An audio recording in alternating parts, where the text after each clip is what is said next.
अब हम देखेंगे द्वितीय आंग्ल मैसूर युद्ध 1780 से 1784। ये युद्ध किनके मध्य लड़ा गया? सबसे पहले तो ये जानेंगे, ये युद्ध लड़ा गया अंग्रेजों और हैदर अली के मध्य। इस युद्ध की समाप्ति मंगलोर की संधि के साथ हुई। तो आंग्ल मैसूर युद्ध सेकंड के क्या क्या कारण रहे वो हम देखेंगे। युद्ध के कारण देखेंगे सबसे पहले तो इसमें हमें आपको स्क्रीन पे दिखा रही हूँ बोल्ड करके कि अंग्रेजों द्वारा संधि की शर्तों का पालन नहीं करना। मद्रास की संधि हमने पढ़ी और उसमें क्या क्या शर्तें थी वो आपके समक्ष थी, पहले मैंने आपको बता ही दिया था। और इस समय ये कहा गया था कि दोनों जो है एक दूसरे के प्रदेश लौटा देंगे, बाहरी आक्रमण के समय सहायता करेंगे, युद्ध की क्षतिपूर्ति दी जाएगी। लेकिन अंग्रेजों ने संधि की शर्तों का पालन नहीं किया। मद्रास की संधि में दोनों से एक दूसरे को सहायता देने का वचन दिया था, किंतु 1770 में जब मराठों ने मैसूर पर आक्रमण किया तब अंग्रेजों ने हैदर अली को कोई सहायता नहीं दी। इससे हैदर अली पराजित होकर उसे मराठों से अपमानजनक संधि करनी पड़ी। अतः अपनी रक्षात्मक आवश्यकता के लिए हैदर अली किसी अन्य शक्ति से सहयोग प्राप्त करने का प्रयत्न करने लगा। दूसरा कारण रहा अंग्रेजों का माही पर अधिकार। अंग्रेजों ने अमेरिका स्वतंत्रता संघर्ष के आरंभ होने पर विश्व में अनेक भागों में फ्रांसीसियों और अंग्रेजों के मध्य संघर्ष छिड़ा। और ये जो अमेरिका के मध्य होने वाला संघर्ष था इनका, अंग्रेजों ने फ्रांसीसी बस्तियों पांडिचेरी मसूलीपट्टनम पर अधिकार कर माही पर आक्रमण किया। मालाबार में माही की फ्रांसीसी बस्ती से हैदर अली को युद्ध की सामग्री मिलती रहती थी। इसके अतिरिक्त मालाबार उसके प्रभुत्व में था। अतः अंग्रेजों के माही पर अधिकार करने से हैदर नाराज हो गए। तीसरा कारण जो माना जाता है हैदर के फ्रांसीसियों के साथ संबंध। हैदर अली ने जब सप्तवर्षीय युद्ध चल रहा था तब फ्रांसीसियों का सहयोग किया था। अपनी सेना को प्रशिक्षण देने के लिए फ्रांसीसियों को जो है नियुक्त किया था। उनसे ही वो युद्ध सामग्री भी प्राप्त करता था। इसलिए अंग्रेज हैदर अली से नाराज थे और उसके विरुद्ध थे। गंटूर का विवाद। अब हमने ये देखा कि गंटूर की जागीर निजाम के भाई को मिली हुई थी।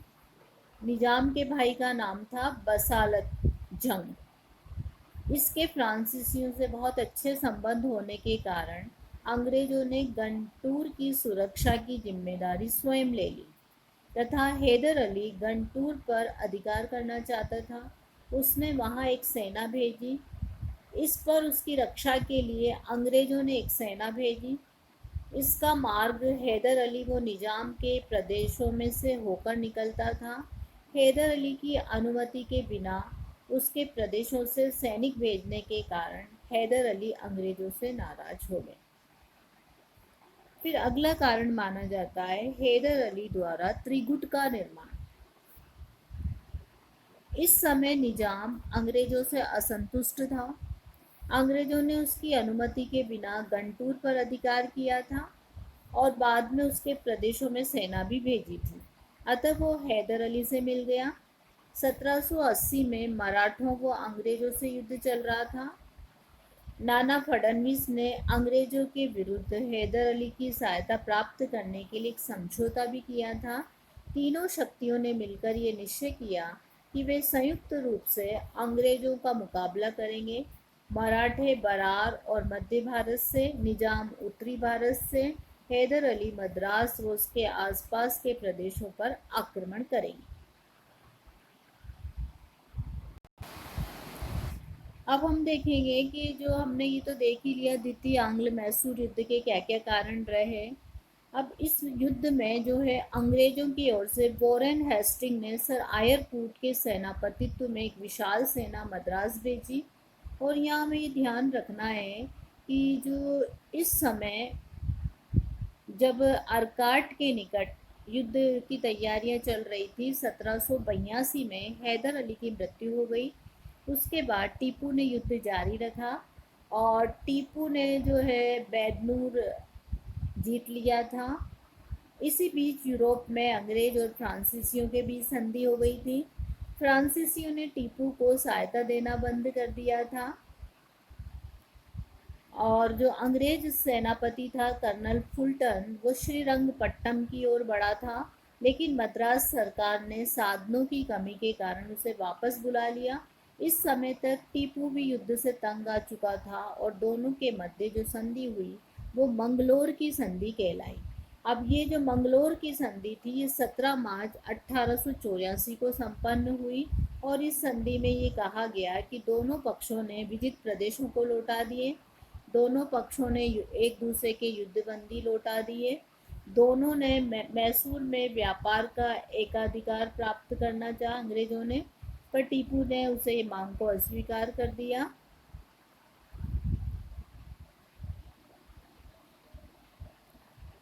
अंग्रेजों ने ये आश्वासन दिया कि वो मैसूर के साथ मित्रता बनाए रखेंगे और संकट काल में जरूरी सहायता देंगे।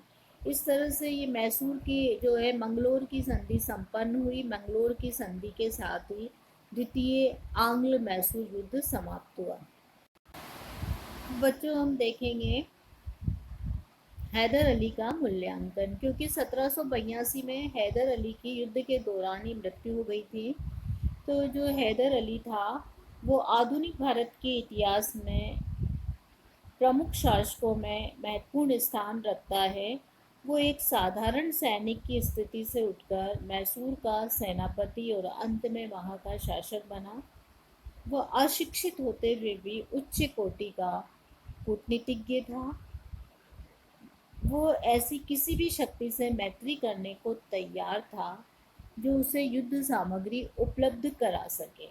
तो सबसे पहला जो हम उसका मूल्यांकन करेंगे असाधारण प्रतिभा, कि उसमें असाधारण प्रतिभा का प्रदर्शन किया और वो एक अपनी योग्यता के बल पर साधारण पद से उन्नति करता हुआ मैसूर का शासक बना।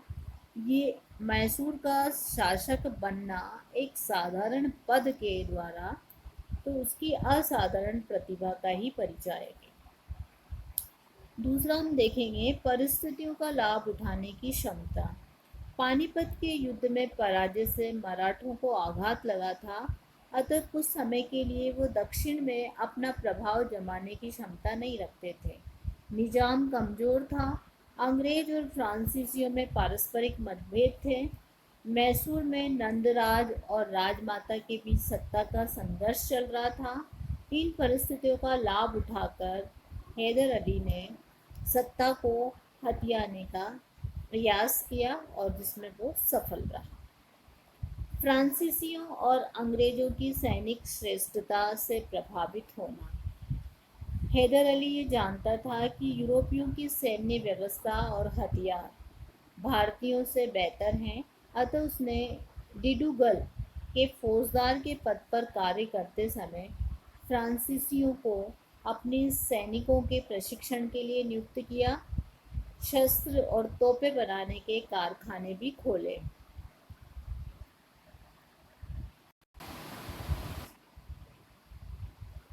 चतुर कूटनीतिज्ञ। हैदर अली एक चतुर कूटनीतिज्ञ था। उसने मैसूर की राजनीति में नंदराज जैसे प्रभावशाली कूटनीतिज्ञ को भी परास्त किया। प्रथम आंग्ल मैसूर युद्ध में भी उसने जो है त्रिगुट का निर्माण करके अपनी कूटनीतिज्ञता का परिचय दिया। कुशल सेना नायक, वो एक वीर और कुशल सेना नायक था। प्रथम मैसूर युद्ध में अंग्रेजों ने निजाम मराठों से मित्रता करके उसके विरुद्ध त्रिगुट बनाया था, लेकिन हैदर अली विचलित नहीं हुआ। उसने और टीपू ने डटकर अंग्रेजों का मुकाबला किया। युद्ध के अंतिम चरण में अपनी वीरता रणकौशल के माध्यम से अंग्रेजों को हराया और दूसरे मैसूर युद्ध में भी उसने दो अंग्रेज सेनापतियों को हराया, लेकिन मराठों और निजाम के अलग हो जाने के कारण उसके पुत्र को संधि करनी पड़ी। साम्राज्य निर्माता हैदर अली ने मैसूर का राज्य प्राप्त करके उसका विस्तार किया। उसने समुद्र तट के इलाके आसपास के कई प्रदेश जीतकर मैसूर को शक्तिशाली बनाया। ये कार्य उसने मराठों और निजाम के विरोध के होते हुए भी किया। कुशल प्रशासक हैदर अली एक कुशल प्रशासक भी था। उसने मैसूर में षड्यंत्रों का अंत किया, प्रशासनिक व्यवस्था को संगठित करके शांति स्थापित की। उसने अपने राज्य को जिलों में विभक्त किया, उनका शासन प्रबंध अमीलदारों को सौंपा। उसने राजस्व वसूली नियमित कर दी। न्याय बिना पक्षपात के होता था। उच्च पदों पर नियुक्ति योग्यता के आधार पर होती थी। धर्म सहिष्णुता उसने धार्मिक असहिष्णुता नाम मात्र भी नहीं थी। वो अधिकांश मंत्री उसके जितने भी मंत्री और अधिकारी थे वो सब हिंदू थे। उसके राज्य में हिंदू मुस्लिम दोनों सुख से रहते थे। इस प्रकार हम देखते हैं कि उसने किस तरह से एक असाधारण प्रतिभा के माध्यम से परिस्थितियों से लाभ उठाकर फ्रांसीसियों और अंग्रेजों की सैनिक श्रेष्ठता के माध्यम से निजाम मराठों को अपनी कूटनीतिज्ञता के द्वारा और अपने कुशल सेना नायक के बल पर विशाल साम्राज्य स्थापित किया। न केवल मैसूर राज्य को सुरक्षित रखा, वरन एक कुशल प्रशासक के रूप में उसे प्रशिक्षित भी किया। उसके राज्य में धर्म सहिष्णुता को अपनाते हुए हिंदू मुस्लिम दोनों को योग्यता के अनुसार उच्च पद भी प्रदान किए। इस प्रकार हमने देखा बच्चों कि किस तरह से उसने अपने राज्य को अपने राज्य में अंग्रेजों से युद्ध करते हुए और साम्राज्य को